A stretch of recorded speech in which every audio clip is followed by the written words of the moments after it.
Bonjour, elles étaient attendues avec impatience par certains d'entre vous, voire même préparées depuis plusieurs jours. Les soldes d'hiver ont débuté ce mercredi 12 janvier. Durant 5 semaines, les commerçants à grand renfort de rabais de moins 20, moins 30 ou moins 50% vont pouvoir écouler les stocks et les invendus, mais ils ne peuvent pas faire n'importe quoi. Les soldes sont soumises à une réglementation précise. L'an passé, 73 contrôles ont été effectués par le service de protection du consommateur et de régulation économique. Des contrôles effectués principalement dans les enseignes de textiles ou de chaussures.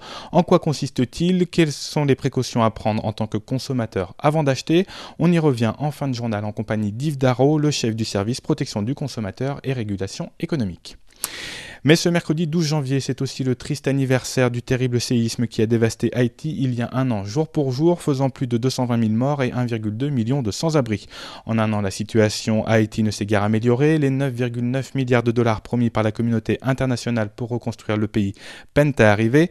Et à cela s'est rajoutée une épidémie de choléra, toujours en cours, qui a fait près de 4000 victimes et une crise politique. De nombreuses associations se sont portées au chevet d'Haïti, parmi lesquelles l'association PICA, Pompiers International des Côtes-d'Armor, que nous avons suivi régulièrement en 2010. 3 pompiers briochins de l'association sont partis à Haïti cette année pour créer un dispensaire et aider la population de Jacmel, ville située à 80 km de Port-au-Prince, la capitale. Aujourd'hui, l'association a dû quitter l'île faute de moyens, mais elle espère bien pouvoir repartir cette année en mission. On écoute Benjamin Le Goff, vice-président de l'association PICA. On espère qu'au courant du premier trimestre 2011, on arrivera à mettre en place au moins une mission d'évaluation pour pouvoir préparer le terrain, pour mettre en place le dispensaire tant espéré qu'on a rêvé courant 2010. À l'issue, il y aura d'autres missions pour animer le dispensaire. Le dispensaire aura pour vocation sur place de prendre en charge les consultations courantes de la population locale ainsi que les urgences, mais également un rôle de formation auprès de la population et auprès des associations locales sur les règles d'hygiène en règle générale.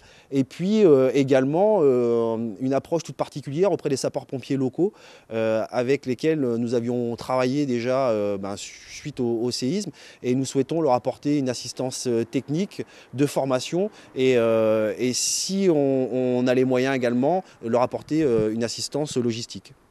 Des projets de centrales photovoltaïques au sol fleurissent sous l'impulsion des communautés de communes. Une dizaine de projets seraient actuellement à l'étude en Côtes-d'Armor, mais un seul en phase d'aboutissement. Il s'agit d'une centrale qui s'installerait à Ruca, en Penthièvre, sur l'ancien site d'enfouissement de déchets. C'est un reportage de Laura Maudieu. Près de 12 hectares désertés, ce site d'enfouissement des déchets à Ruca est fermé depuis juin 2009. Le SMICTOM en charge du site travaille depuis sur le projet d'installation d'une centrale photovoltaïque qui occuperait près de 6 hectares, produisant 2,8 MW en puissance installée, soit la consommation moyenne de 500 foyers ou 1500 foyers hors chauffage, une concession qui prendrait cours sur 20 à 25 ans. Pendant 30 ans, on a une obligation de post-exploitation du site. Donc on doit surveiller le site en lui-même, les clôtures, surveiller la végétation, surveiller les lagunes, donc avec les analyses régulières. Donc ça doit nous coûter environ 40 000 € par an. Il n'y a pas de possibilité de faire quoi que ce soit sur ce genre de site, puisque dessous il y a des déchets. Et la seule chose qui était possible de faire, c'est cette centrale photovoltaïque qui nous apporterait des recettes pour couvrir ces dépenses.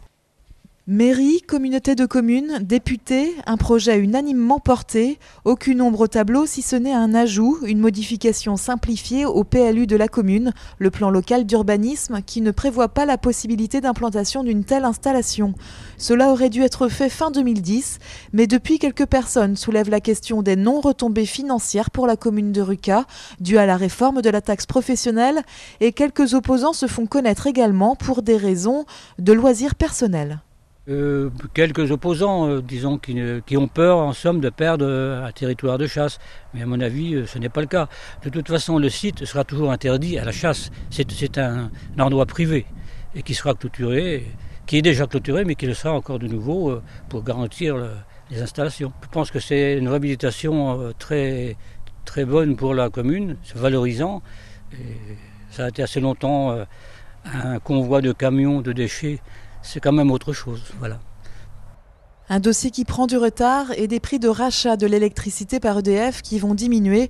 Cela ne joue pas en faveur d'un projet qui semble pourtant de bon sens.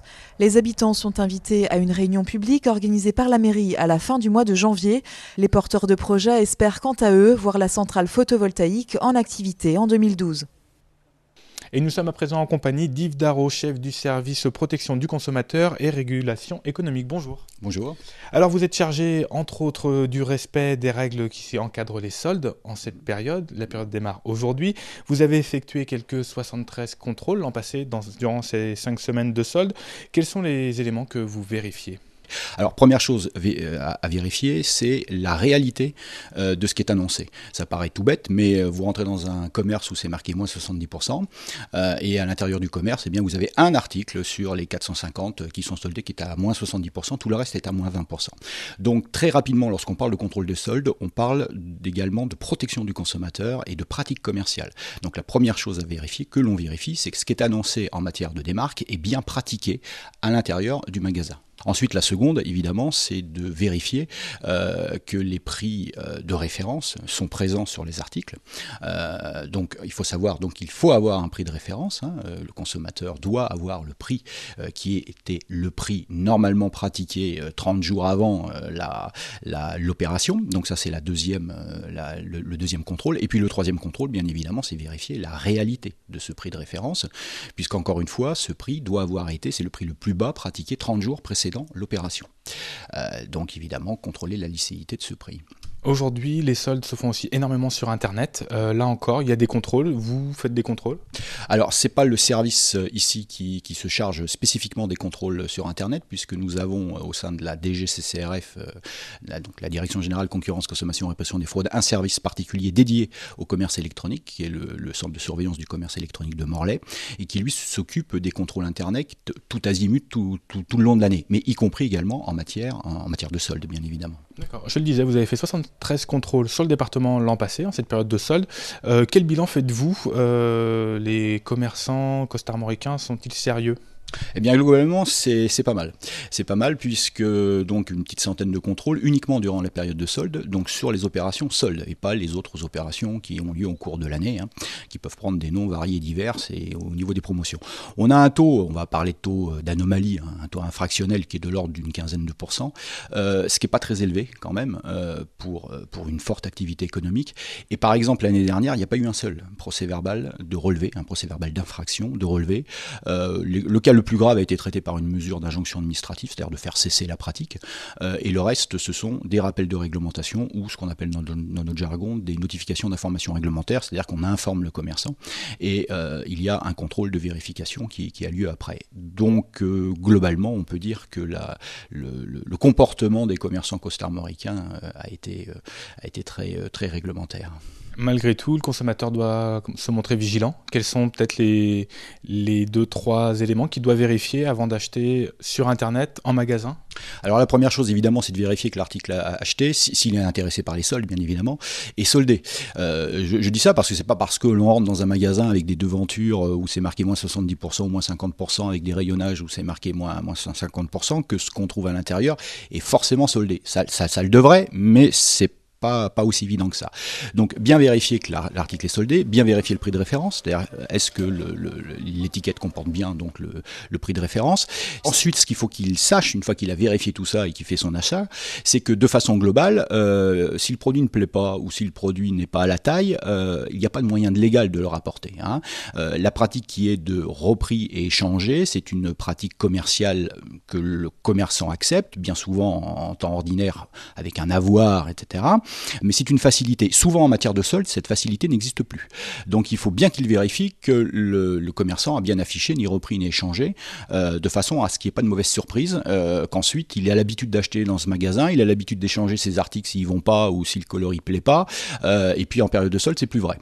Alors, bien évidemment, ça ne concerne que les produits qui ne lui plaisent plus. La garantie légale, de conformité, tout ça continue à s'appliquer. Ça, c'est la première chose. Et puis, il faut qu'il fasse aussi également attention, notamment pour des articles d'assez haut de gamme, en matière de textile, par exemple, où il y a des retouches, par exemple, des ourlets, des choses à faire. Bien souvent, en temps ordinaire, cette petite prestation est gratuite. En matière de solde, quelquefois, elle ne l'est plus. Donc là aussi, il faut que ce soit indiqué. Donc, qu'ils prennent bien soin, finalement, d'une information complète lorsqu'il achète le produit soldé, prix de référence et les conditions de vente. Finalement. Et sur Internet, vérifier d'être sur un site sécurisé et puis qu'il y ait bien une adresse, c'est ça Alors sur Internet, évidemment, il y a le commerce électronique en plus, donc la loi sur l'économie numérique, bien vérifier en effet qu'on est bien sur un site marchand, donc avec notamment une mention d'une adresse physique, où le consommateur pourra s'adresser en cas de problème, avec un numéro SIRET qui va identifier le commerçant. S'il paye en ligne, bien évidemment, d'être sur un site sécurisé, de façon à ce qu'il ne se retrouve pas par inadvertance s'il navigue sur des sites sur un site qui ne serait pas un véritable site marchand.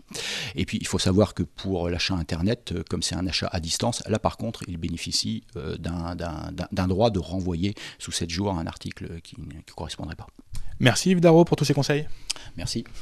Voilà, c'est la fin de ce journal. Je vous remercie de l'avoir suivi. Je vous retrouve demain pour de nouvelles actualités en Côte d'Armor. D'ici là, très bonne soirée et à demain.